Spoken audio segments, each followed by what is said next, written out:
निर्मलाय प्रशान्ताय तस्मै श्री गुरुवे नमः। ज्ञान उदधि अरुज्ञान घन सद्गुरु शंकर रूप।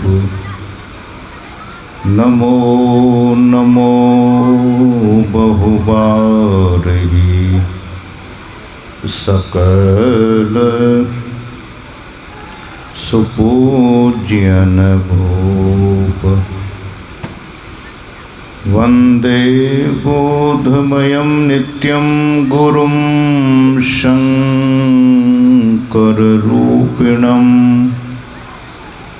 यमाश्रितो हि वक्रोऽपि चन्द्रः सर्वत्र वन्द्यते। सीताराम गुणग्राम पुण्यारण्य विहारिणो वन्दे विशुद्ध विज्ञानो कवीश्वर कपीश्वरो। मूकं करोति वाचालं पंगुं लंघयते गिरिं। यत्कृपातमहं वन्दे परमानंदमाधवम्।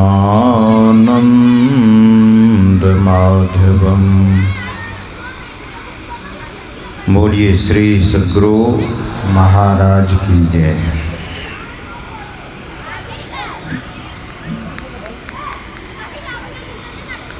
आवाज थोड़ी सी बढ़ाइए।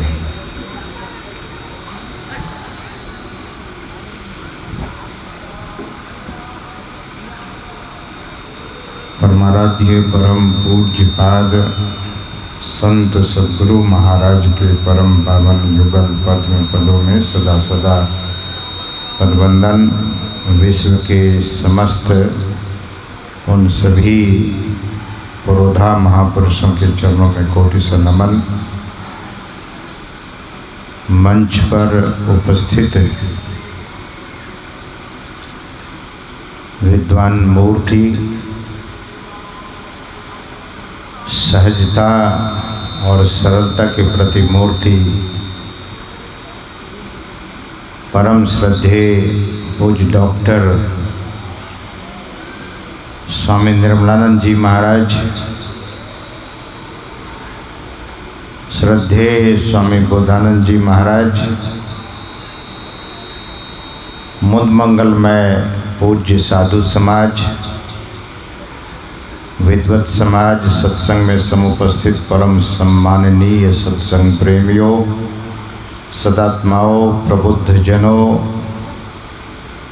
तथा पूजनीय मातृशक्तियों।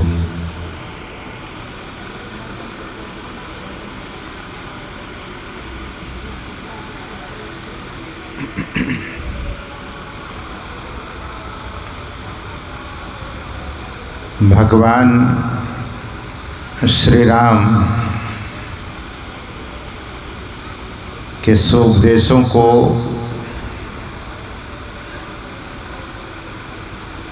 उनके संदेश का पाठ करके हम सबों को सुनाया गया।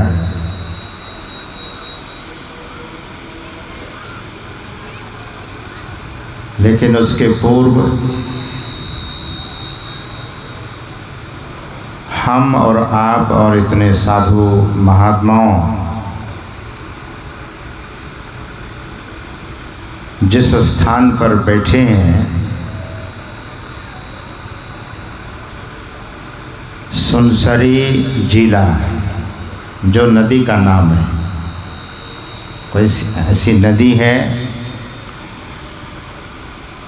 सुबह में जो औपचारिक कार्यक्रम हो रहा था,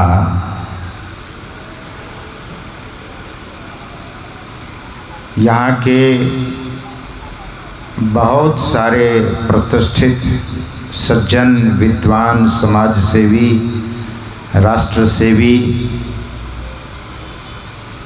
बहुत लोग अपना उद्गार व्यक्त कर रहे थे और सुनसरी जिला के महिमा का बखान कर रहे थे। नेपाल राष्ट्र पूरी दुनिया में ऐसा राष्ट्र है, ऐसा देश है जो कभी परतंत्र नहीं हुआ, कभी यह देश गुलाम नहीं हुआ। इस देश को यह गौरव प्राप्त है।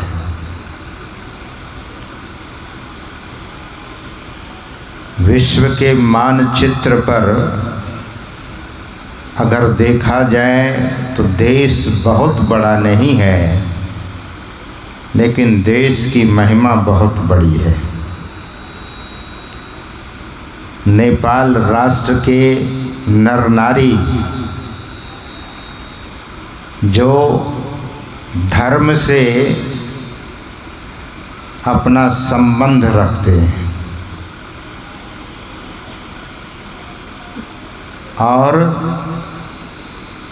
नेपाल राष्ट्र में यह जो त्रिदिवसीय संत मत सत्संग रखा गया है,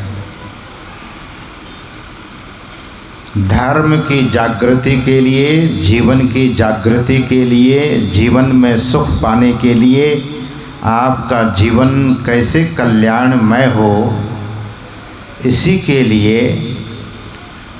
और अवध निवासी जो भारत के उस महान तीर्थ में जिनका अवतरण हुआ, ऐसे मर्यादा पुरुषोत्तम भगवान श्री राम के संदेश और उपदेश को पाठ करके सुनाया गया। सज्जनों, राम अधूरे हैं और ध्यान से सुनेंगे। एक मैं आग्रह करूंगा इस मंच से कि अपना अपना मोबाइल फ़ोन स्विच ऑफ या साइलेंट मोड में कर लें। खास करके मंच पर जो बैठे हुए साधु महात्मा विद्वान लोग हैं, वे मोबाइल का उपयोग न करें, ये हमारा आग्रह है, विनती है, प्रार्थना है। सत्संग की मर्यादा होती है और सत्संग का सम्मान अवश्य कीजिए, ये हमारा बारंबार निवेदन है।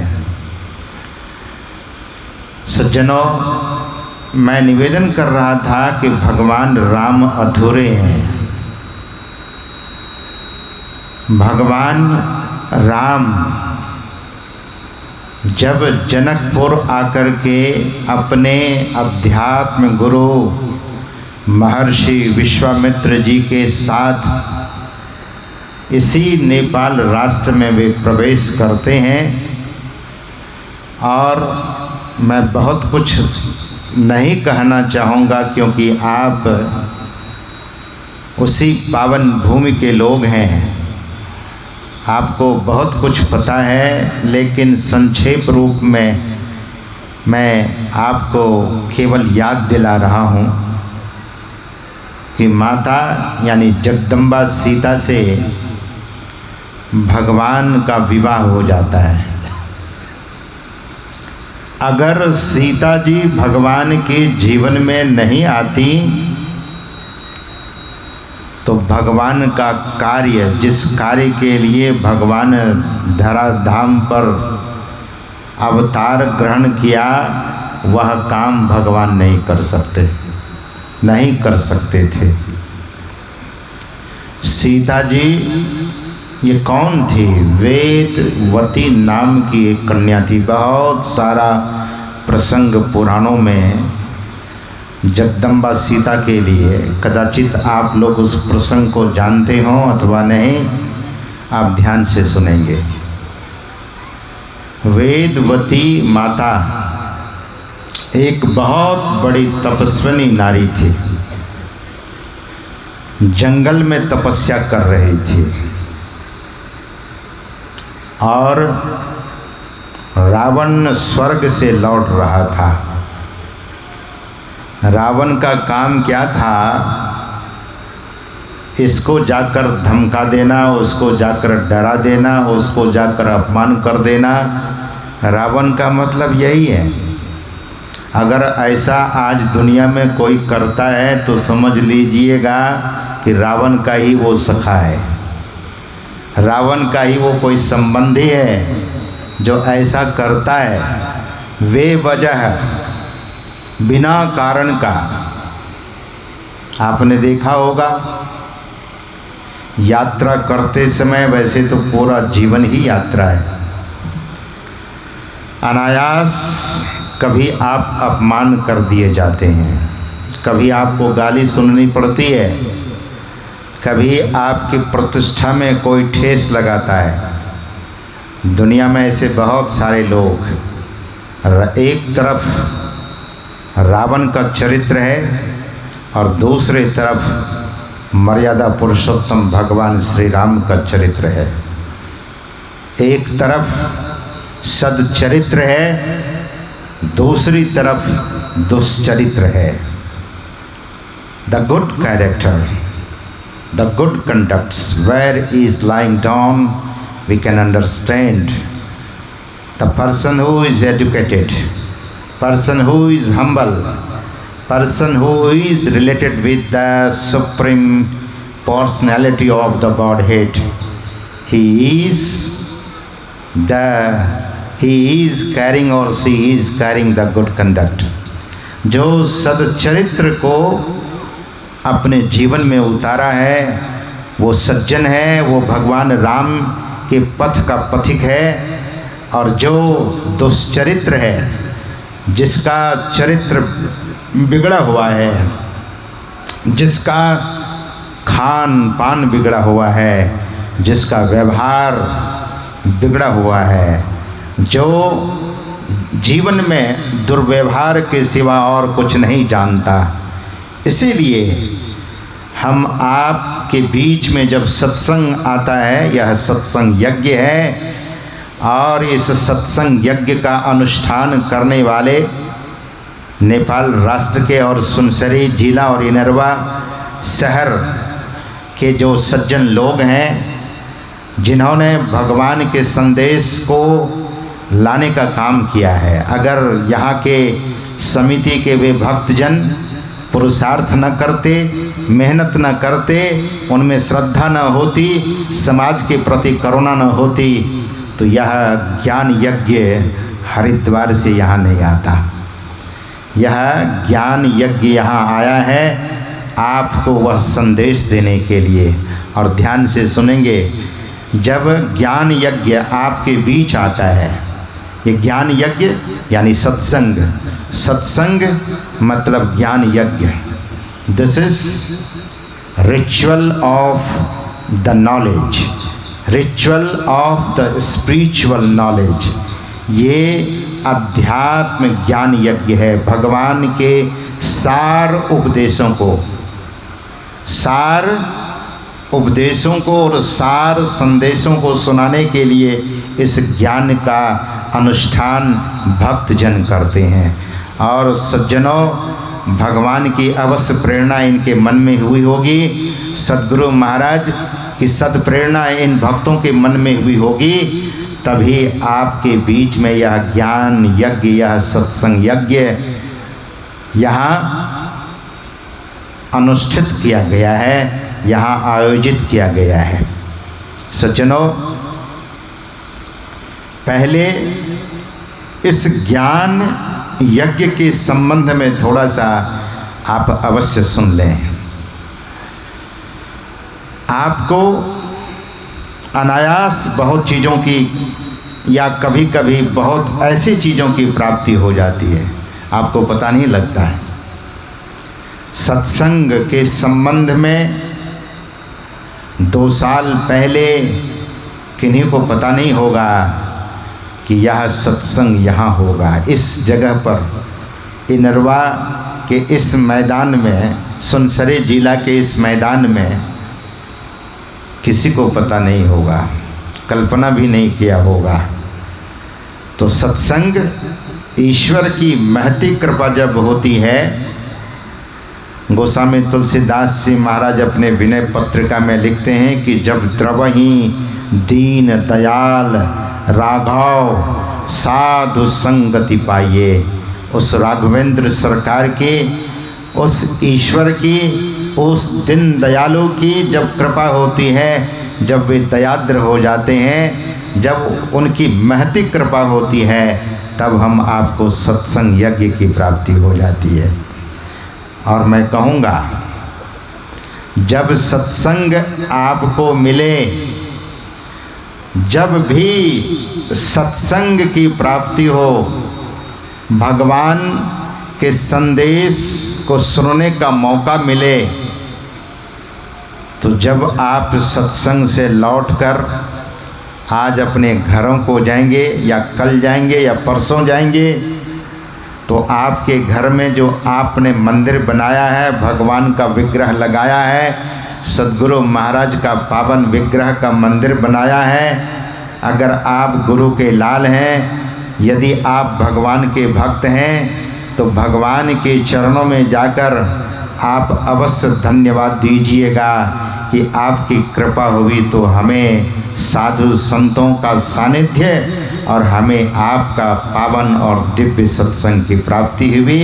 हे ईश्वर, हे परमात्मा, हे सद्गुरु, आप ऐसे ही हम पर कृपा करते रहें, ये जरूर धन्यवाद दीजिएगा अपने भगवान और अपने इष्ट भगवान को। सज्जनों, आपको एक सुई भी फ्री में नहीं मिलती है।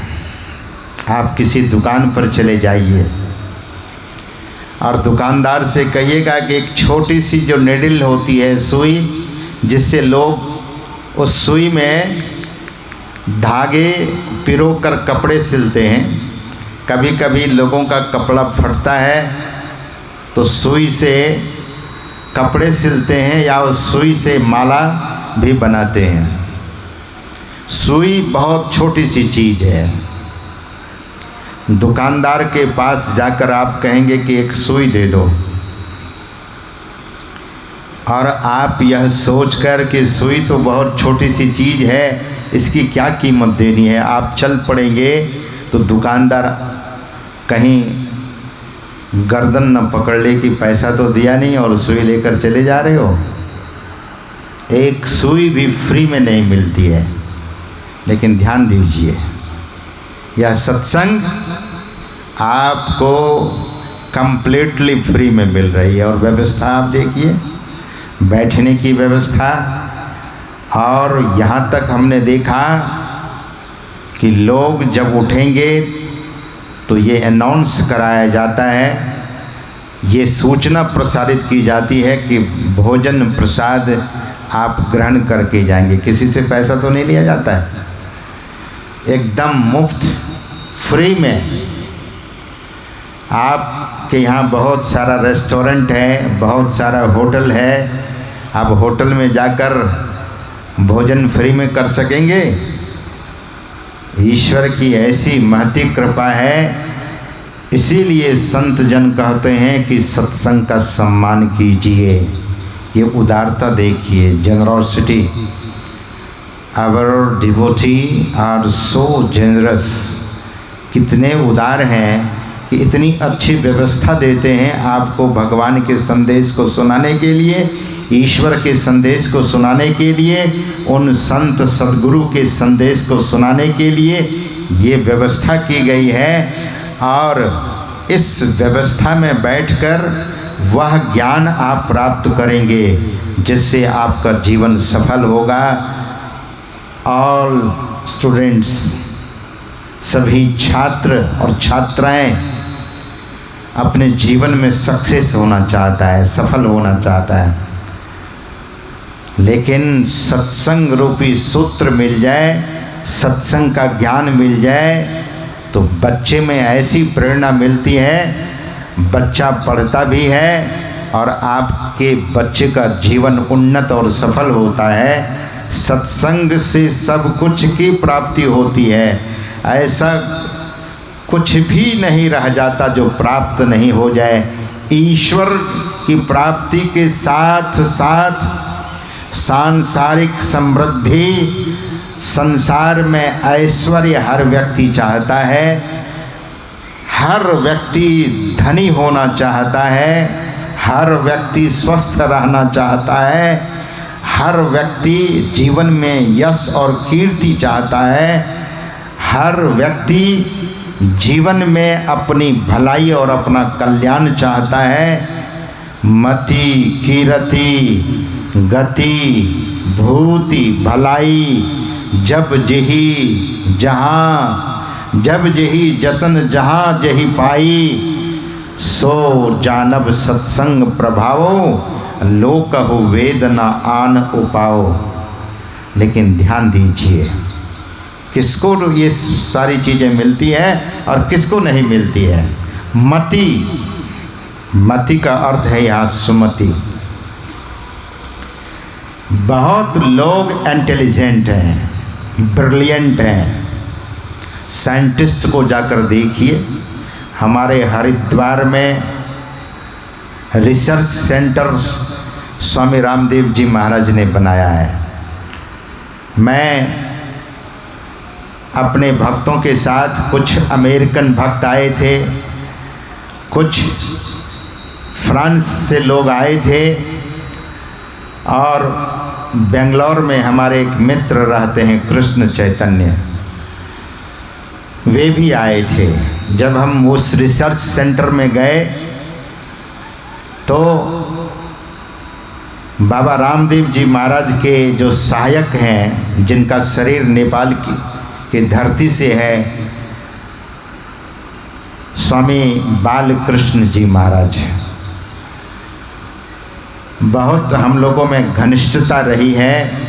वे स्वयं से गए और हमें और हमारे सभी अतिथियों को घुमाया, देखा उन साइंटिस्टों को जो लैब में बैठ करके रिसर्च कर रहे थे। देखा उनको मूर्ति के तरह, जरा भी हिलडोल उनके शरीर में कहीं नहीं था, इतने वे मग्न थे रिसर्च करने में। हमारे भारत में जो वैज्ञानिक सबसे बड़ा सेंटर है वो इसरो है। अमेरिका का जो वैज्ञानिक और अनुसंधान केंद्र है, आप लोग कदाचित जानते होंगे क्योंकि सोशल मीडिया से आप लोग बहुत जुड़े रहते हैं। नासा के वैज्ञानिकों ने, फ्रांस के वैज्ञानिकों ने, जर्मनी के वैज्ञानिकों ने, इटली, जापान और रसिया, चाइना, बहुत देश के वो ब्रिलियंट दिमाग का व्यक्ति जिसको साइंटिस्ट कहते हैं, क्या खोजा है, क्या खोज करके क्या बनाया। बड़ा बड़ा बम, एटम बम, हाइड्रोजन बम और कितनी मिसाइलें बना करके दुनिया में रखा हुआ है। युद्ध तो अमेरिका, इज़राइल और ईरान के बीच में चल रहा था। आज मैं जब नेपाल भारत के बॉर्डर पर खड़ा था, हमारे श्रद्धेय इंस्पेक्टर साहब भंसार कटवा रहे थे, तो सिंगापुर से एक भक्त का फ़ोन आया और मुझे जानकारी दी कि स्वामी जी सीज फायर हो गया है अमेरिका, इज़राइल और ईरान के बीच, मतलब युद्ध विराम हो गया है। कदाचित आप लोगों को भी मालूम हुआ होगा, लेकिन नुकसान कितना। जो इंटेलिजेंसी है, जो ब्रेन इनका इतना तेज है, ऐसा खतरनाक बम बना करके रखा हुआ है, और बीच बीच में एक देश दूसरे देश के बीच में टकराव होता रहता है, झड़पें होती रहती है, मिसाइल दागा जाता है, बम्बार्डिंग किया जाता है। किसका कमाल है? ब्रेन का। लेकिन this is not for positive life. ये सकारात्मक जीवन के लिए नहीं है।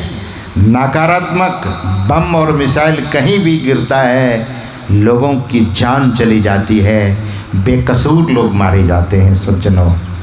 लेकिन वे आध्यात्मिक जो साइंटिस्ट हैं, स्पिरिचुअल साइंटिस्ट कौन है? तो भारत, नेपाल और आदि आदि देश के वे संत जन हैं, जो संत ऐसे विज्ञान की खोज की है, अध्यात्म विज्ञान की खोज की है, और अध्यात्म विज्ञान के बिना व्यक्ति का जीवन ऊहापोह की स्थिति में there is no any established life. वो जीवन दरअसल में परफेक्ट जीवन नहीं है, ठीक ठाक जीवन नहीं है। तो अध्यात्म से ही शांति मिलेगी, अध्यात्म से ही व्यक्ति को वह शाश्वत सुख की प्राप्ति होगी।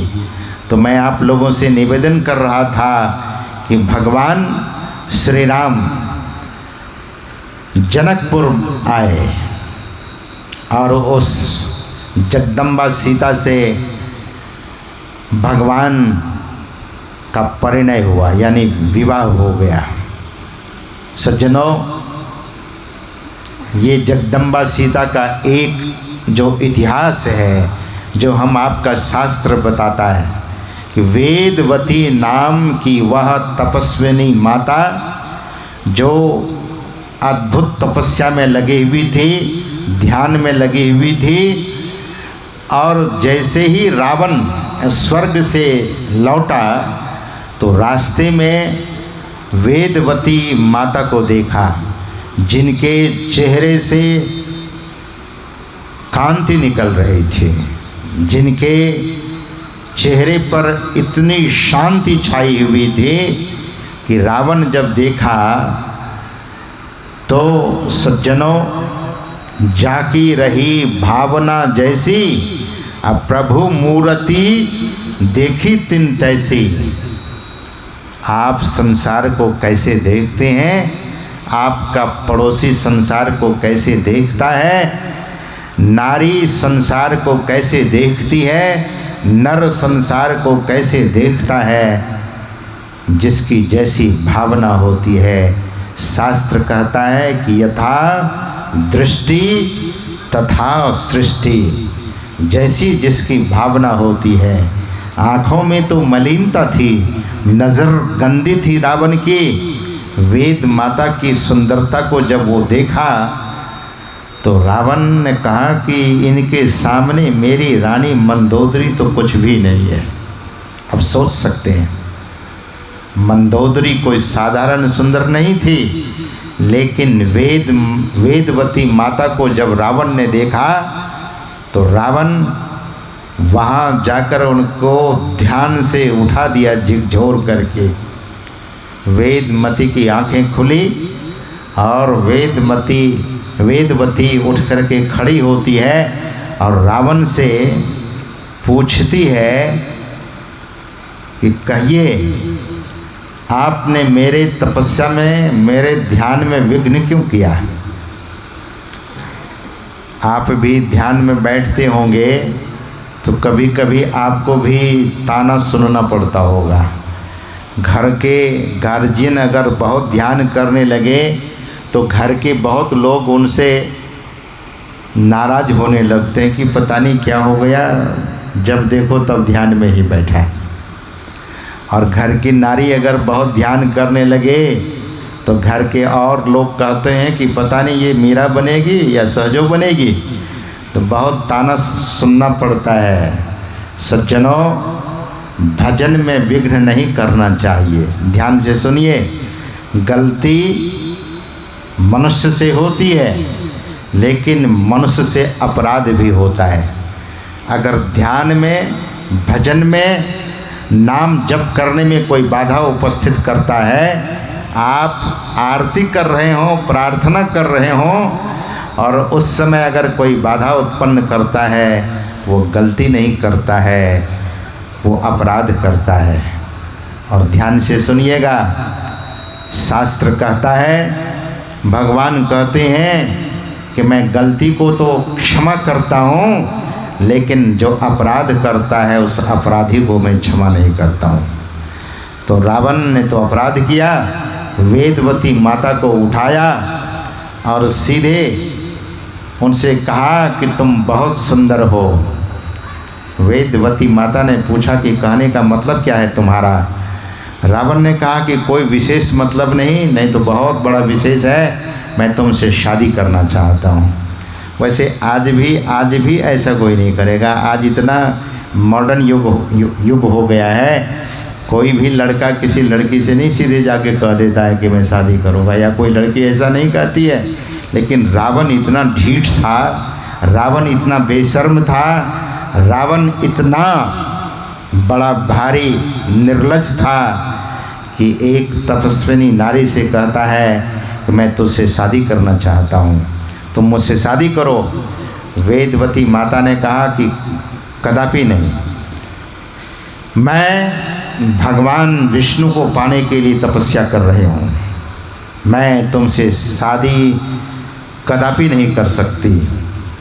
तो रावण उसके जूड़े को पकड़कर, माताओं जूड़ा पहनती है ना, बांधती है ना, जूड़े को पकड़ करके जोर से आसमान में उठाया। वेदवती क्या करती है, रावण के बगल में जो तलवार लटक रही थी वही तलवार लेकर अपने जूड़े को काट देती है और आसमान में उड़ती है और फिर हिमालय के गुफाओं में जाकर अदृश्य हो जाती है। अदृश्य होते होते वेदवती माता ने रावण से कहा, यानी वो श्राप देती है कि देखो रावण, तुम बहुत मनमानी करने पर उतर गए। महापुरुष कहते हैं कि व्यक्ति के भीतर जब अभिमान आता है, बल का मद हो जाता है, तो व्यक्ति बहुत अनर्थ करने लगता है। आई जवानी की मनमानी, सीधी चले न डगरिया। डगर पर आजकल कभी कभी हम लोग भी जब रास्ते चलते हैं तो मन चलो युवान ऐसे बाइक को चलाता है, लगता है कि वो अब उसकी बाइक रोड पर नहीं आसमान में उड़ने वाली है, इस तरह से बाइक चलाता है। तो सज्जनों, कभी भी अपने शीलता को, अपने अनुशासन को, अपनी विनम्रता को नहीं छोड़ना चाहिए। सज्जनों, रावण से वेदवती माता कहती है कि मैं ही कारण बनूंगी तेरे मौत के लिए, और कहकर जो अंतर्धान हो गई, रावण देखते ही रह गया। वही पुराण में लिखा हुआ है कि वही वेदवती माता जगदम्बा सीता के रूप में अवतरित हुई।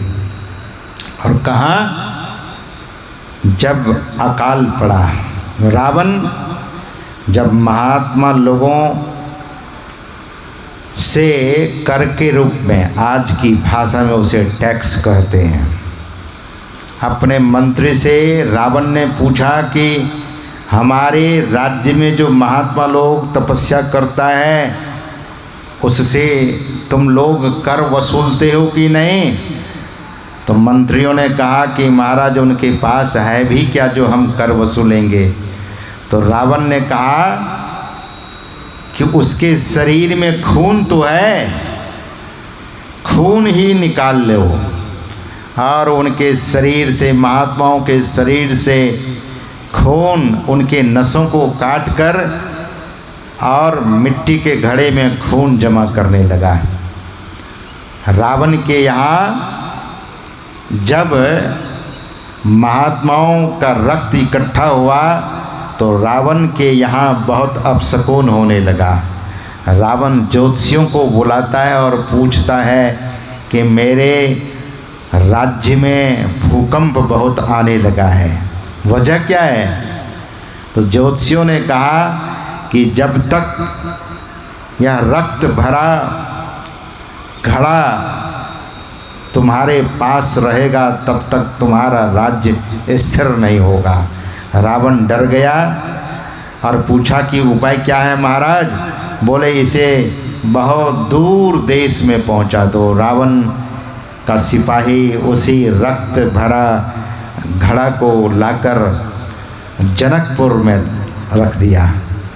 और यहाँ जब अकाल पड़ा तो भगवान जनकपुर के सभी प्रजा राजा जनक से प्रार्थना किया। सोने का हल बनवाया गया और राजा जनक सोने का हल लेकर जब हल जोतने गए उसी समय जगदम्बा सीता उसी घड़े से प्रकट हुई। बहुत तरह का प्रसंग है शास्त्रों में भरा हुआ। तो मैं निवेदन कर रहा था कि भगवान श्री राम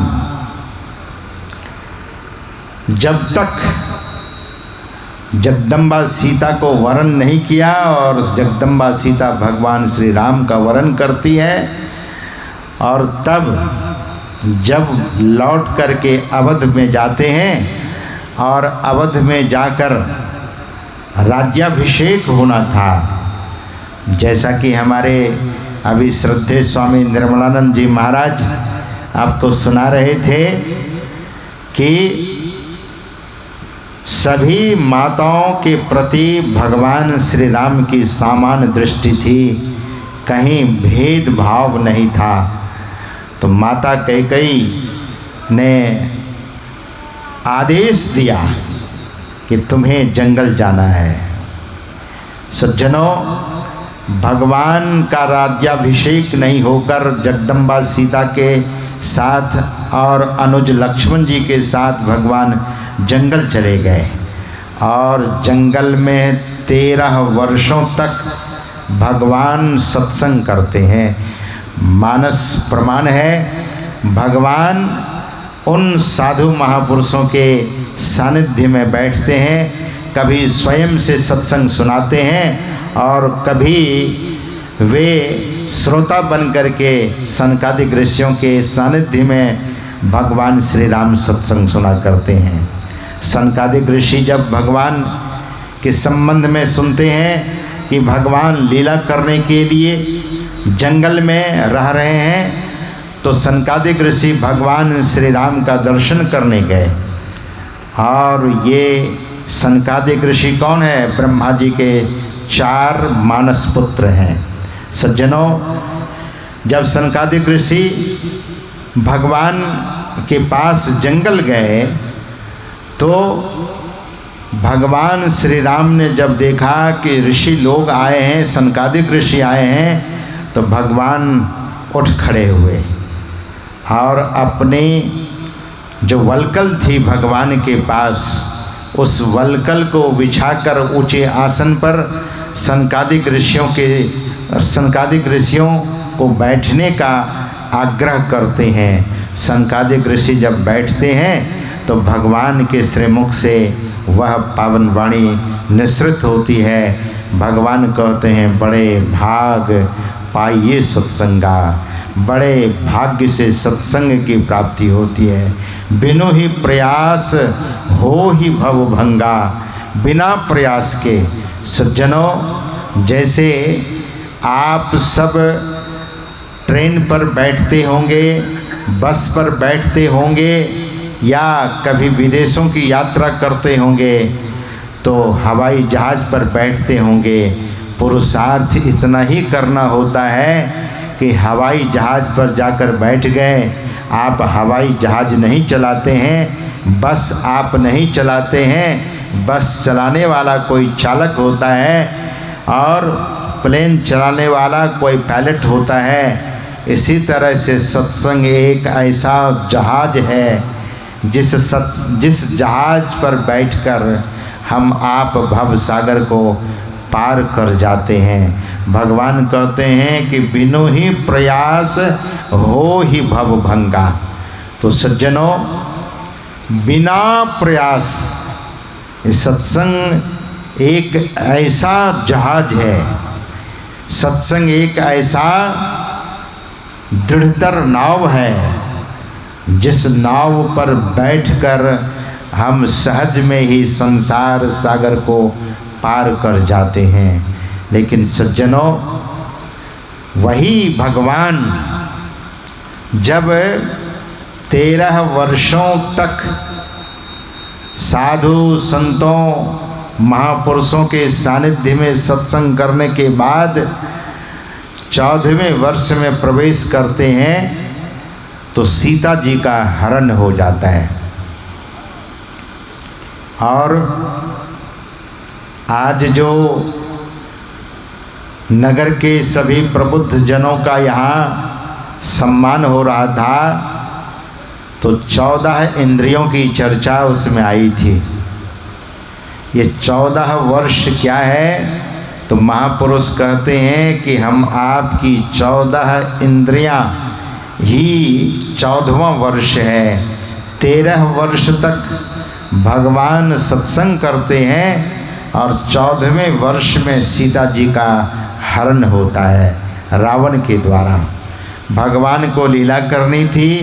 भगवान ने जगदम्बा सीता से कहने की कृपा की कि आप अग्नि में छिप जाओ और नकली सीता का रूप बनाकर सामने रहो। और जो रावण के द्वारा अपहरण हुआ था वो असली सीता का नहीं। इसीलिए जब अग्नि परीक्षा ली गई तभी फिर अग्नि से असली सीता प्रकट हुई थी अंत में जाकर। तो लीला करनी थी सज्जनों। जगदम्बा सीता जो रावण के द्वारा हरण किया गया, भगवान ने ऐसी लीला की उन सभी दुष्ट राक्षसों का, दुष्ट आत्माओं का वध करते हुए रावण का भी वध करने के बाद भगवान जब अवध को लौटते हैं तब वह प्रसंग आता है और भगवान कहते हैं कि दरअसल में यह शरीर और संसार शाश्वत नहीं है। संसार आप बचपन में इस दुनिया को देखे होंगे और अभी आपकी जो भी उम्र है, अभी आप इस संसार को देखिए कितना परिवर्तन। यह इनरवा शहर में कितना परिवर्तन है, विराट नगर में या जो भी शहर नेपाल के हैं, चाहे वो काठमांडू है, वीरगंज है और बहुत सारा शहर और बाज़ार में बहुत परिवर्तन, शरीर में परिवर्तन, चेहरे में परिवर्तन, सब कुछ में चेंजिंग है। तो संसार परिवर्तनशील है, संसार बदलता है। हम आपकी आयु भी घटती है, हम आपकी आयु भी एक दिन घटते घटते घटते आयु क्षीण हो जाती है, आयु समाप्त हो जाती है। और इस शरीर, जिस शरीर से बहुत प्रेम है, जिस शरीर को बहुत खिलाया, जिस शरीर को बहुत सजाया, जिस शरीर को बहुत संवारा, जिस शरीर में न जाने कितने फलों को, कितने ड्राई फ्रूट्स को और कितने महंगे वस्त्र पहना, लेकिन यह शरीर एक दिन जवाब देने लगता है। उन वृद्ध से पूछिए जिनकी उम्र बहुत हो चुकी है। भगवान ने कहा कि सदैव ऐसा रहने वाला नहीं है। अभी हम आप सुन रहे थे कि दैहिक दैविक भौतिक तापा, राम राज्य काहू नहीं व्यापा।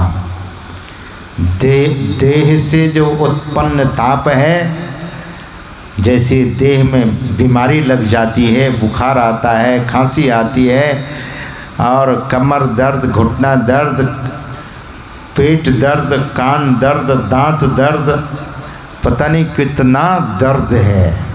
एक दर्द व्यक्ति को होता है तो बेचैन हो जाता है और न जाने कितने दर्द इस जीवन के साथ। फिर जब किसी से बिछुड़ता है व्यक्ति तो यूँ ही पीड़ित होता है।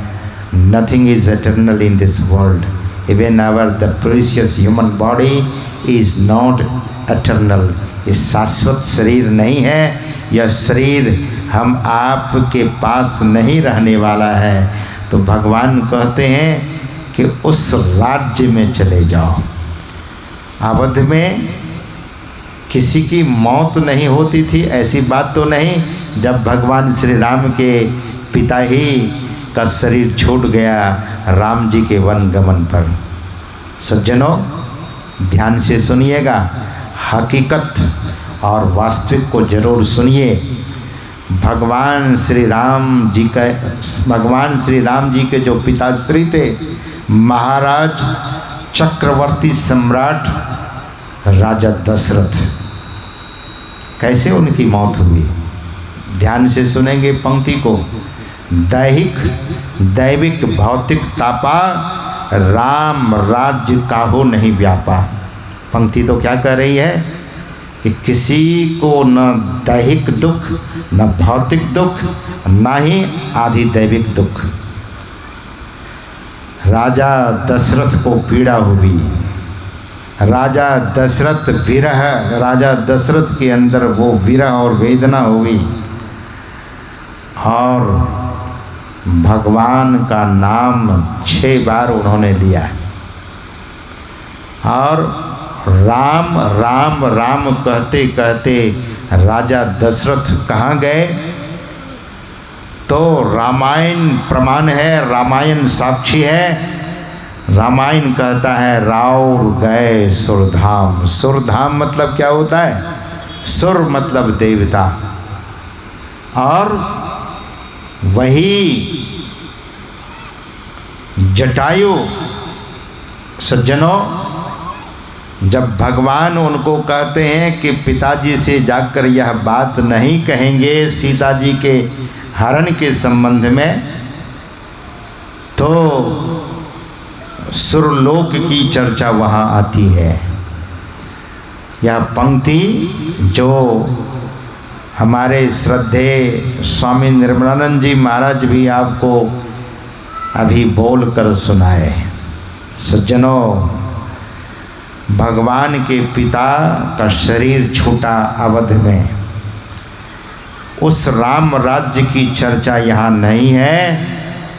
उस राम राज्य की, तब किस राम राज्य की? जिस राम राज्य की चर्चा, जिस कृष्ण राज्य की चर्चा, जिस हरि राज्य की चर्चा भगवान श्री कृष्ण गीता में करते हैं कि न तद्भास्यते सूर्यो न शशांको न पावकः यद् गत्वा न निवर्तन्ते तद्धाम परमं मम। जहाँ जाने से भगवान कहते हैं न निवर्तन्ते, पुनः वह जीव लौट करके संसार में नहीं आता है। तद्धाम परमं मम, वह धाम परम धाम है और मेरा धाम है, ऐसा भगवान कहते हैं। वही भगवान जब भगवान कृष्ण बन करके द्वापर में अवतरित हुए। इसीलिए भगवान के संदेश को समझिए। अगर ऐसा केवल अवध में रहकर, अयोध्या में ही रहकर इस तरह की बात होती तो भगवान उपदेश न देते। इसीलिए भगवान कहते हैं मेरा धाम कहीं और है। और उसी के संबंध में संत कबीर साहब कहते हैं, कहाँ उस देश की बतियाँ जहाँ नहीं होत दिन रतियाँ। जहाँ दिन नहीं होता, जहाँ रात नहीं होती, न मॉर्निंग न evening. There is no any day and night and neither morning and evening. There is no afternoon. सज्जनों, उस धाम में न सुबह है, न शाम है, न दिन है, न रात है, लेकिन भगवान कहते हैं वो स्वयं प्रकाशित है। न तद्भास्यते सूर्यो न शशांको न पावकः। तब वेद के ऋषि कहते हैं यस्मिन् विज्ञाते सर्वं विज्ञातम भवति, और तमेव भांत अनुभाति सर्वम तस्य भाषा सर्वमिदं विभाति। जिसके प्रतिभाषित होने से, जिसके जो चीज़ प्रतिभाषित हो रही है, जो चीज़ प्रकाशित हो रही है, वह केवल उस ईश्वरीय शक्ति से। सज्जनों, सूर्य में अगर हम आप चमक देखते हैं, सूर्य की रोशनी देखते हैं, तो वो रोशनी वेद कहता है, वो गीता कहती है कि वो रोशनी सूर्य की नहीं है, वो रोशनी ईश्वर की है। ईश्वर ही उसमें ऐसा तेज भरा है, जो सूर्य चमकता है, चंद्रमा चमकता है, तारे टिमटिमाते हैं, वह ईश्वर की ही मौज है। तो संत कबीर साहब कहते हैं कि वहाँ न उजियारा है, न उजाला है, न अंधेरा है, लेकिन उस लोक को, उस धाम को कैसे पाया जाएगा? तो संत कबीर साहब ने उदाहरण दिया, न जोगी जोग से ध्यावै, न तपसी देह जरवावै, सहज में ध्यान से पावै, सुरत का खेल जही आवै। सुरत की खेल, सुरती का खेल, there is so many games. आपके मोबाइल में भी अब तो, पहले क्रिकेट गेम, क्रिकेट लोग खेलते थे, फुटबॉल खेलते थे, अभी भी खेलते हैं। और दुनिया के जो प्लेयर हैं, जो क्रिकेटर है, जो फुटबॉलर है, जो टेनिस खेलने वाला है, वे लोग तो मैदान में जाके खेलते हैं। लेकिन आजकल बड़े बड़े लोगों को भी देखा गया है कि मोबाइल में ही सब कुछ खेल रहा होता है। सज्जनों, वो गेम की चर्चा नहीं है, सुरती का खेल जही आवा है। जो सुरती से खेल करता है, खेलना जानता है अपने सुरत से। और ये सुरत क्या है? जीव उल्टे तब सुरत कहावे। ये जीव है, मन उल्टे तब सुरत कहावे। जब हम आपका मन पिंड को छोड़कर ब्रह्मांड की ओर जाता है, ये ब्रह्मांड यानी ईश्वर की ओर जब यह मन यात्रा करता है, तब सद्गुरु से वह खेल की युक्ति उसे मिलती है। और यह जीव फिर अंतर जगत में वह खेल करता है और ऐसा आनंद की प्राप्ति होती है। ऐसा नहीं कि अंत में ही आनंद की प्राप्ति होती है। जिस दिन से, जिस क्षण से, जिस पल से साधक ध्यान करने लगता है, तो उसे आनंद की प्राप्ति होने लगती है। सज्जनों, तो मैं आप सबों से निवेदन कर रहा था कि भगवान श्री राम अपनी प्रजाओं को उपदेश देते हैं कि बड़े भाग मानुष तन पावा। सज्जनों, यह उपदेश भगवान शुरू में नहीं देते हैं, अंत में। इसलिए उत्तरकांड का यह प्रसंग है। भगवान अपनी प्रजाओं को बुलाकर और कहते हैं कि मैं आप लोगों को एक महत्वपूर्ण बात बताने जा रहा हूँ। अगर आपको अनुचित लगे तो मुझे आप सभी रोक देंगे। और भगवान के श्रीमुख से वह बात निकली है। भगवान कहते हैं, बड़े भाग मानुष तन पावा, सुर दुर्लभ सब ग्रंथ ही गावा। ध्यान से सुनिएगा।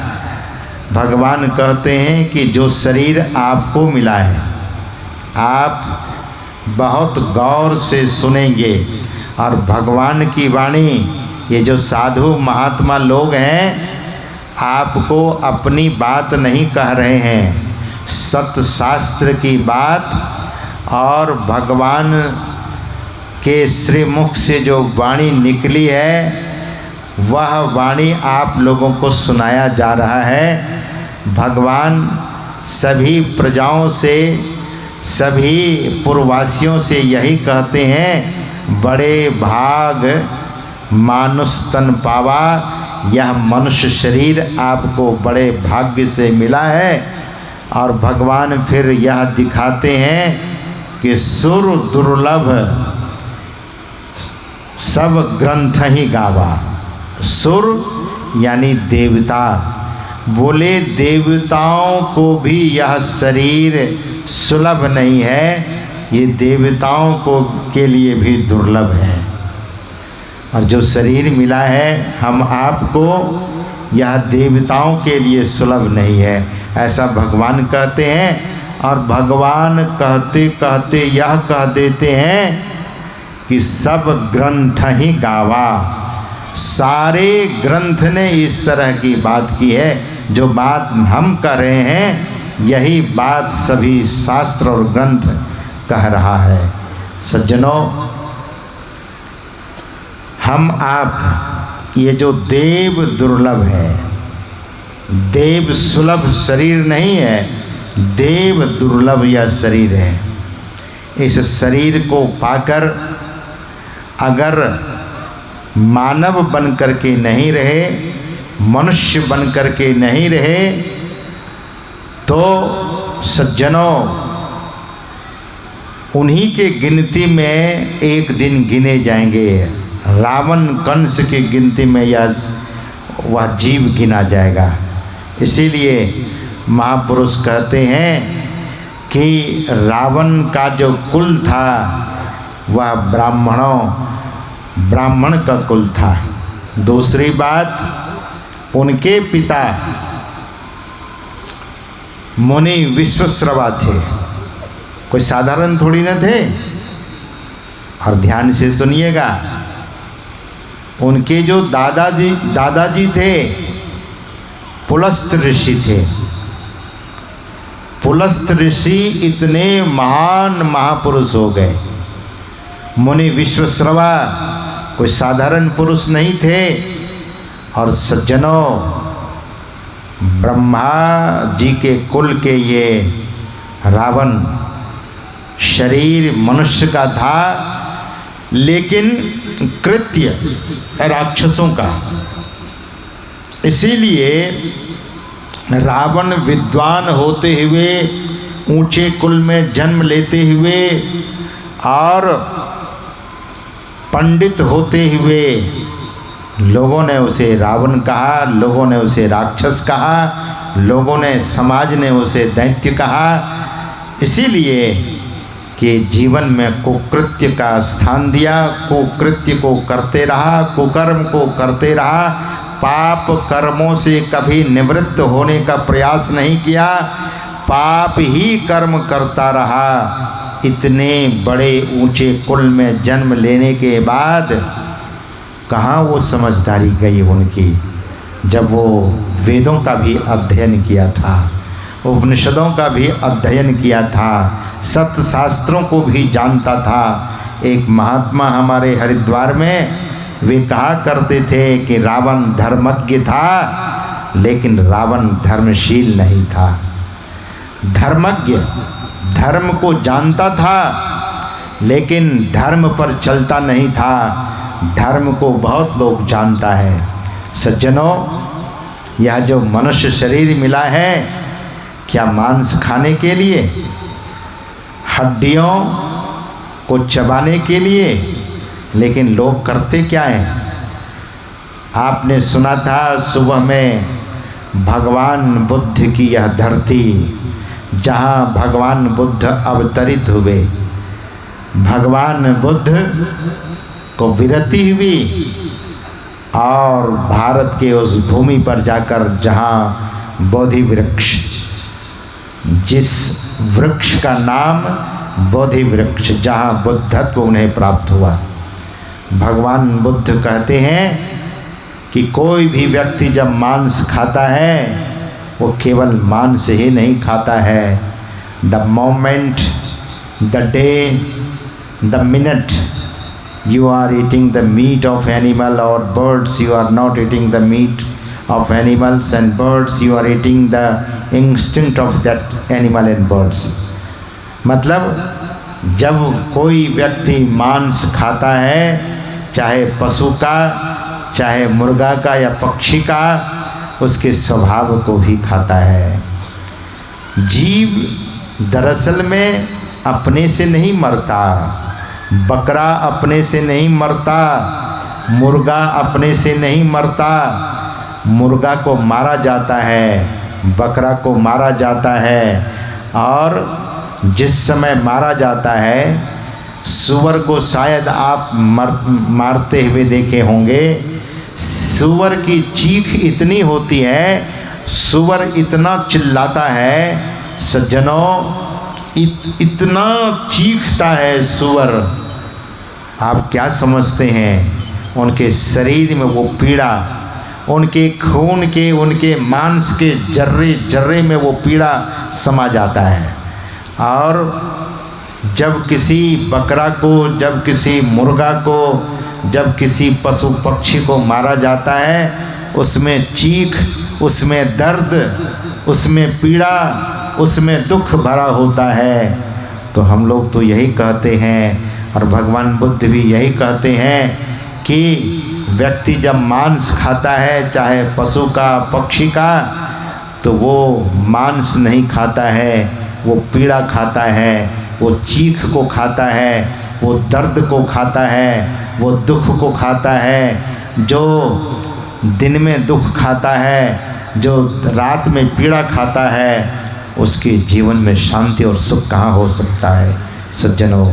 मांस में पीड़ा है, मांस में दुख है, मांस में चित्कार है, मांस में दर्द है, और उस दर्द भरे मांस को जो खाता है, चीख और चित्कार भरे मांस को जो खाता है, उसके जीवन में अशांति ही अशांति होती है।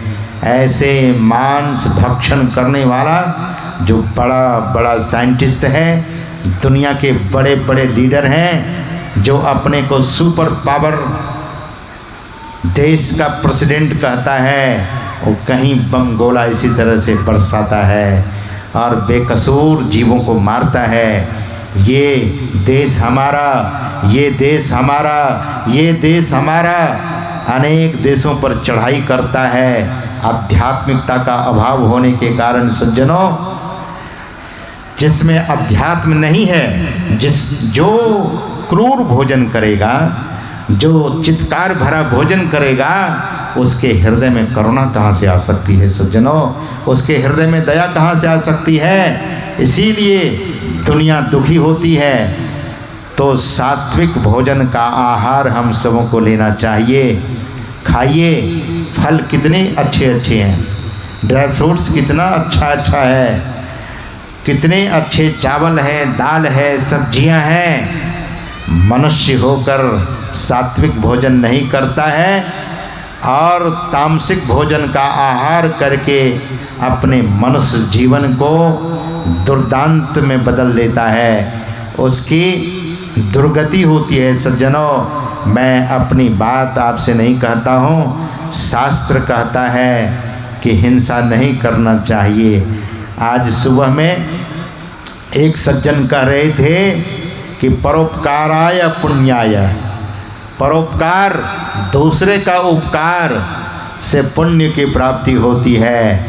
और पापाय परपीडनम, पाप क्या है? जो दूसरे को पीड़ा, जो दूसरे की पीड़ा को नहीं समझता है, वही पाप है।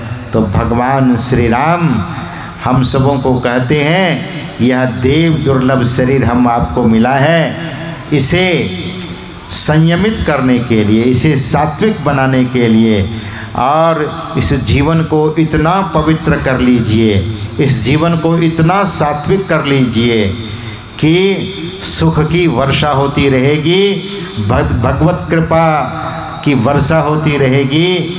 भगवत कृपा ऐसे लोगों पर साक्षात होती है सज्जनों। और जीवन यहीं तक नहीं है, जीवन पीछे से आ रहा है और जीवन आगे तक चलेगा। If you are not worried for your future life, that means you are not intelligent and you are not wise man or wise lady। जो भविष्य जीवन की चिंता नहीं करता है, भगवान इसीलिए तो उपदेश करते हैं कि अपने जीवन को सात्विक बना लीजिए, अपने जीवन को पवित्र कर लीजिए, अपने जीवन को पावन और पुनीत कर लीजिए। तो सात्विक आहार और सात्विक व्यवहार।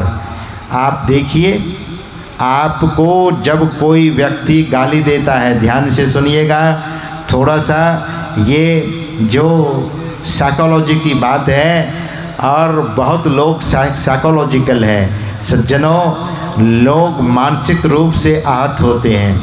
आपको जब कोई व्यक्ति अपमान करता है, आपको गाली देता है, तो आपको कितनी पीड़ा होती है मन में। मानसिक तनाव, the mental tension will be there, मानसिक तनाव हो जाता है। यह तो केवल मानसिक बात है, लेकिन शारीरिक जब कष्ट होता है तो व्यक्ति मन से भी दुखी होता है और तन से भी दुखी होता है। संत महात्मा लोग कहते हैं कि ऐसा जब आपको कोई गाली देता है, अपमान करता है, आप दुखी होते हैं, तो क्यों नहीं दूसरे लोग भी दुखी होंगे आपके दुर्व्यवहार से। इसीलिए सत्संग में व्यवहारिक बात भी बताई जाती है और सत्संग में आध्यात्मिक बात भी बताई जाती है और संसार के नश्वरता को भी बताई जाती है। यह संसार नश्वर है, यह शरीर नश्वर है। सज्जनों, रावण का उदाहरण तो हम आप सुन ही रहे हैं। रावण के पास सोने का महल है। देखिए, मैं कभी कभी कहा करता हूँ कि भारत में एक जो सज्जन है, जो खरबपति आदमी है, वो मिस्टर मुकेश अंबानी। अब मुकेश अंबानी से भी बढ़कर हो गया है मिस्टर गौतम अडानी। लेकिन गौतम अडानी और दुनिया का जो बड़े बड़े धनी लोग हैं, अभी दुनिया का सबसे बड़ा जो धनी व्यक्ति है, पूरी दुनिया का जो सबसे बड़ा धनी व्यक्ति है, मैं धनी की बात कर रहा हूँ, वो मिस्टर एलन मस्क है।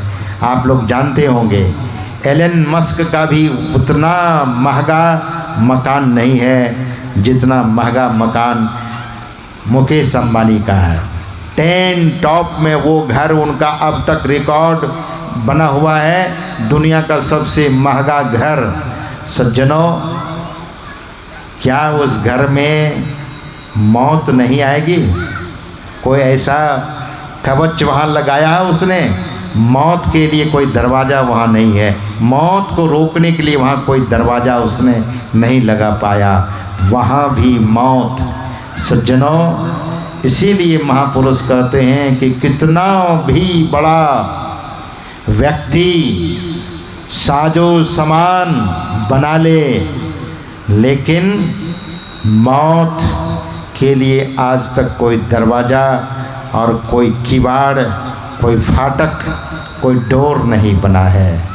तो सज्जनों, यह जीवन शाश्वत तो है नहीं।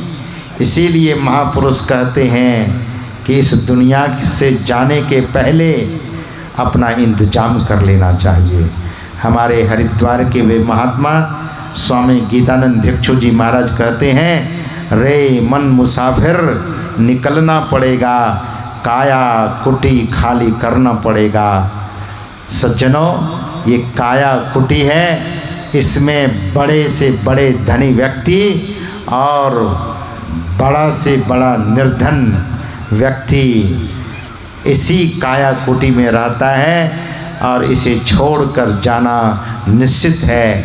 भगवान श्री कृष्ण कहते हैं कि जातस्य ही ध्रुवो मृत्युर ध्रुवम जन्म मृत्यस्य च तस्मात् परिहार्यर्थे न तुम सोचितुमर्हसि। है अर्जुन, जिसका जन्म हुआ है उसकी मृत्यु निश्चित है, और जितने इस जनाधिप मतलब इन राजाओं को देख रहे हो, इन महारथियों को देख रहे हो, ये कोई भी इस शरीर में शाश्वत रूप से नहीं रह सकता। तो सज्जनों, जाना सबों को निश्चित है, लेकिन जाने की तैयारी क्या है? जाने की तैयारी है परमात्मा की, उस प्रभु की भक्ति, उस परमात्मा की भक्ति। और भक्ति इसी मनुष्य शरीर में हो सकता है। कोई बिल्ली ध्यान नहीं कर सकती है, लेकिन बिल्ली भी ध्यान करती है। चूहे के लिए ध्यान करती है, बगुला मछली के लिए ध्यान करती है, और मछली मारने वाला अपने कांटे पर ध्यान लगाता है, और थोड़ा जो जिनको 2 4 10 मछलियाँ चाहिए वो तो कांटे फंसा करके बंसी लगा करके मछली मारता है, और दूसरा जाल फेंक करके मछली मारता है। अब तो बहुत सारा उपाय वैज्ञानिकों ने किया है, लेकिन सज्जनों, यह जो जीवन है सभी प्राणियों से उत्तम है। मनुष्य का जीवन, जो कुत्ता है उससे भगवत भक्ति नहीं हो सकती, जो भैंस है उससे भगवत भक्ति नहीं हो सकती, बाघ से, सियार से, सिंह से भगवत भक्ति संभव नहीं है। हम आपको मौका मिला है, इसीलिए भगवान कहते हैं बड़े भाग मानुष तन बाबा। ऐसे नहीं कह रहे हैं, भगवान बड़े ढंग से और बहुत गंभीरता पूर्वक कहते हैं कि आप समझिए अपने मनुष्य जीवन को, जिस जीवन से आपको बहुत प्यार है। और मैं कहता हूँ यू लव योर लाइफ। आप अपने जीवन से प्रेम करते हैं। कितना प्रेम करते हैं? अगर थोड़ी सी कोई ये चुट्टी काट लेना और छोड़ दीजिए, चुट्टी नहीं चींटी थोड़ी सी काटे तब भी व्यक्ति चींटी को मसल देता है। मच्छर काटता है तो मच्छर को व्यक्ति मार देता है। दुख किसी को पसंद नहीं है सज्जनों। तो महापुरुष कहते हैं कि इस शरीर में आकर अगर भगवत भजन नहीं किया, ईश्वर का भजन नहीं किया, और मनुष्य जन्म लेकर मनुष्य बन करके नहीं रहे, तब आगे की क्या हालत होगी। देखिए, यह कर्म योनि है, मनुष्य की योनि कर्म योनि है। उत्तम कर्म हम आप कर सकते हैं और नीच कर्म भी लोग करता है। नीच कर्म करने से अधोगति होती है, दुर्गति होती है, और उत्तम कर्म करने से उत्तम लोक की प्राप्ति होती है, और सुख समृद्धि संसार में तो होता ही है, इसके बाद भी जीवन बहुत सुखी रहता है। तो यह जो जीवन मिला है, भगवान कहते हैं साधन धाम मोक्ष कर द्वारा। ध्यान से सुनिएगा, भगवान ने कहीं नहीं कहा कि मोक्ष का द्वार और किसी प्राणी के शरीर में है। केवल मनुष्य शरीर में मोक्ष द्वार है। The door of liberation, the door of salvation is lying down in your human body. आपके शरीर में मोक्ष द्वार है। परमात्मा तक जाने के लिए, उस ईश्वर तक जाने के लिए मोक्ष का द्वार लगा हुआ है। साधनों का घर है और मोक्ष का द्वार है। भगवान कहते हैं कि मोक्ष का द्वार तो है ही। काकभूषुंडी जी महाराज कहते हैं गरुड़ जी से, नरक स्वर्ग अपवर्ग निसेनी, ज्ञान विराग भगति सुख देनी। नरक का भी द्वार इसी शरीर में है। द डोर ऑफ हेल, नरक का द्वार इसी शरीर में। सीढ़ी, वे तो कहते हैं कि अपवर्ग निसेनी, निसेनी मतलब सीढ़ी लगी है। आप कभी भी किसी से कहेंगे कि आप नरक में चले जाओगे तो आदमी तुरंत दुखी हो जाता है, घबरा जाता है। नरक किसी को पसंद नहीं है। फिर स्वर्ग, तो स्वर्ग की जिसको जानकारी नहीं है वो स्वर्ग जाना तो चाहता है, लेकिन भगवान कहते हैं कि पुण्य क्षीणे मृत्यु लोके विशंति। पुण्य क्षीण होने पर फिर मृत्यु लोक में यह जीव चला जाता आ जाता है। इस मृत्यु लोक में, मृत्यु लोके विशंति, भगवान कहते हैं कि मृत्यु लोक में फिर यह जीव चला आता है। तब अपवर्ग, अपवर्ग क्या है? अपवर्ग के संबंध में गोस्वामी तुलसीदास जी महाराज ने कहा कि जहाँ पवर्ग नहीं हो, हम लोग व्याकरण में पढ़ते थे कु चु टु तु पु, मतलब कवर्ग, चवर्ग, तवर्ग, टवर्ग, तवर्ग और पवर्ग, मतलब जहाँ पवर्ग नहीं हो, जहाँ जाने के बाद पतन नहीं हो, जहाँ जाने के बाद ये जो पवर्ग है प, उसके बाद आता है फ का मतलब जहाँ फल आशा का कोई अब लिप्सा नहीं रह गया है, फलास यानी फल और आस की कोई संभावना अब नहीं रह गई है। सज्जनों, फिर भ, जहाँ जाने से फिर भय नहीं रह जाता, और मौ मतलब जहाँ जाने पर पुनः बार बार मृत्यु नहीं होती, पुनरपि जननम पुनरपि मरणम पुनरपि जननी जठरे शयनम, ये नहीं होने वाला है। शंकराचार्य जी महाराज कहते हैं कि जन्म मरण के चक्र से यह जीव छूट जाता है। सज्जनों, समय तो अधिक हो गया है, 6 बजने वाला है, और जो कार्यक्रम संत मत का होता है वह समय से ही होता है।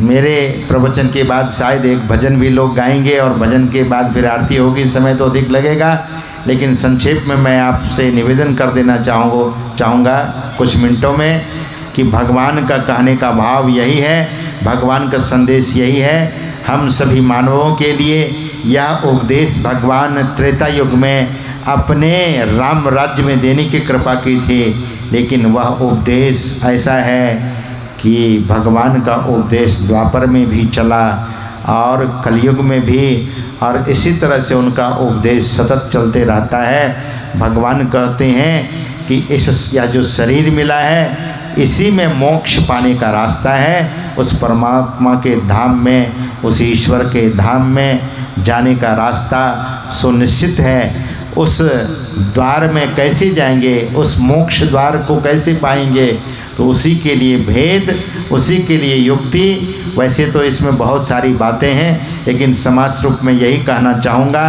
भगवान यही कहते हैं कि करनधार सद्गुरु दृढ़नावा, दुर्लभ साज सुलभ करी पावा। उस मुक्ति के द्वार को पाने के लिए, मोक्ष में जाने के लिए सद्गुरु की शरण में आना पड़ता है। हम आप जो दीक्षा ले चुके हैं, जो उस भजन के भेद को जानते हैं, भजन के मर्म को जानते हैं, भजन की युक्ति को जानते हैं, वे तो मुस्तैदी के साथ कीजिए।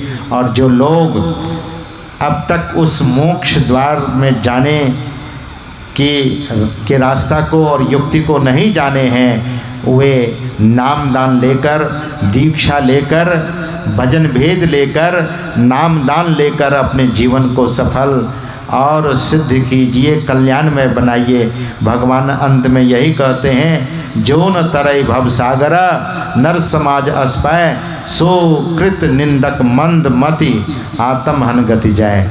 उनको आत्महत्या का दोष लगता है। जो व्यक्ति ईश्वर का, जो व्यक्ति इस मनुष्य शरीर को पाकर परमात्मा की भक्ति नहीं करता है, भगवत भजन नहीं करता है, उसको आत्महत्या का दोष लगता है। हम आप भक्ति करें, शुरू में भक्ति जो करते हैं, जैसे भगवान के मंदिर में जाकर भगवान की पूजा अर्चना करते हैं, भगवान की आरती करते हैं। स्वामी विवेकानंद जी महाराज कहा करते थे कि भगवान का पूजा अर्चन, भगवान की आरती, भगवान का प्रार्थना, ये तो ठीक है, लेकिन आगे की भी भक्ति होनी चाहिए। भक्ति सगुण साकार की और भक्ति निर्गुण निराकार की।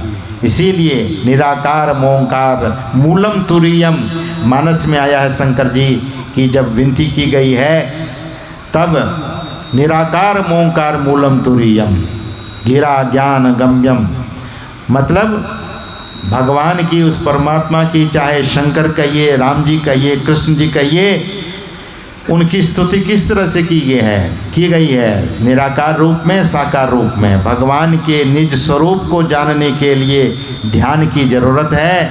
भगवान की आरती गाई गई है, जो ध्यावे फल पावे, जो ध्यान करता है उसको फल मिलता है। दुख बिन से मन का, उसके मन के दुख का नाश होता है। और शरीर कष्ट मिटे तन का और शरीर का भी कष्ट मिटता है सज्जनों। तो यह जो आरती की गई है उसमें एक बात और आई है कि मात पिता तुम मेरे, शरण कहूँ मैं किसकी। वे माता है, वही पिता है, हम किसके शरण गएं। तो उनके शरण में जाने के लिए भजन भेद है। युक्त हो करके जब भजन करेंगे, जप करेंगे, मानस ध्यान करेंगे, दृष्टि योग करेंगे और सुरत शब्द योग का अभ्यास करेंगे तो परमात्मा के निज स्वरूप को जान सकेंगे और परमात्मा में मिलकर तब वही होगा। वो वाणी सिद्ध हो जाएगी महर्षि वाल्मीकि की कि जानत तुम्हें हो जाए। ईश्वर जीव को जानते जानते जीव ईश्वर हो जाता है। जैसे नमक समुद्र में घुलकर समुद्र हो जाता है, उसी तरह से यह जीव परमात्मा की भक्ति करके परमात्मा ही हो जाता है। महर्षि वाल्मीकि की वो पंक्ति जीवन में सिद्ध हो जाती है, जानत तुम्हें हो जाई। जानते जानते गोसाई महर्षि वाल्मीकि कहते हैं कि हे राम जी, आपको जानते जानते जानते जीव भी राम ही हो जाता है। हनुमान जी से जब पूछा गया कि आप और राम जी में क्या अंतर है, तो हनुमान जी ने कहा कि अगर हमें दृष्टि हमारे दर्शन को अगर समझना चाहें तो राम जी भगवान हैं और ईश्वर है, मैं जीव हूँ। वे भगवान है, मैं भक्त हूँ। और अगर आत्म दृष्टि से देखें, ज्ञान की दृष्टि से देखें तो राम जी और मैं एक ही हूँ। यह उपनिषद वाक्य ऐसा ज़बरदस्त है। हम आप चिंतन करें, मंथन करें और जो भजन भेद लेना चाहेंगे अभी भी सूचना दी जाएगी, लेकिन मैं अपनी तरफ से आपको बता देना चाहूँगा कि दीक्षा के अधिकारी वही होते हैं जो सूचना प्रसारित करते हैं। वो ढंग से लोग नहीं बताते हैं। मैं संक्षेप रूप में आपसे यही निवेदन करता हूँ कि दीक्षा, भजन भेद, नामदान जो लेना चाहते हैं वे सुबह से उपवास रहते हुए जब तक दीक्षा नहीं लेंगे उपवास रहेंगे, कुछ खाएंगे पिएंगे नहीं। और दीक्षा लेने के अधिकारी वही होंगे जो 6 महीने पूर्व से मांस, मछली, अंडा और किसी भी नशाओं का सेवन न करते हों और आजीवन संकल्पित हों कि मांस, मछली, अंडा और किसी भी नशाओं का सेवन नहीं करेंगे। वही दीक्षा के अधिकारी होंगे। सुबह में स्नान करके नए वस्त्र या पवित्र वस्त्र पहन करके फूलों की एक माला, थोड़ा प्रसाद और थोड़ी दक्षिणा लेकर आएंगे तो आपको दीक्षा दी जाएगी। और यही संक्षेप में मेरे तरफ से यह सूचना, और मैं अपनी वाणी को यहीं पर विराम देना चाहूँगा। आगे की औपचारिक सूचना आपको हमारे स्वामी विश्व बंधु बाबा बताएंगे। बोलिए प्रेम से श्री सद्गुरु महाराज की जय। श्री सद्गुरु महाराज की जय। बुलंद आवाज में बोलिए श्री सद्गुरु महाराज की जय। और दीक्षा के लिए तो कल आप लोग सुन ही चुके हैं। ऐसे महापुरुष हम आपके बीच में आए हैं तो आप लोग जो अभी तक इस ज्ञान से अनभिज्ञ है, जो इस ज्ञान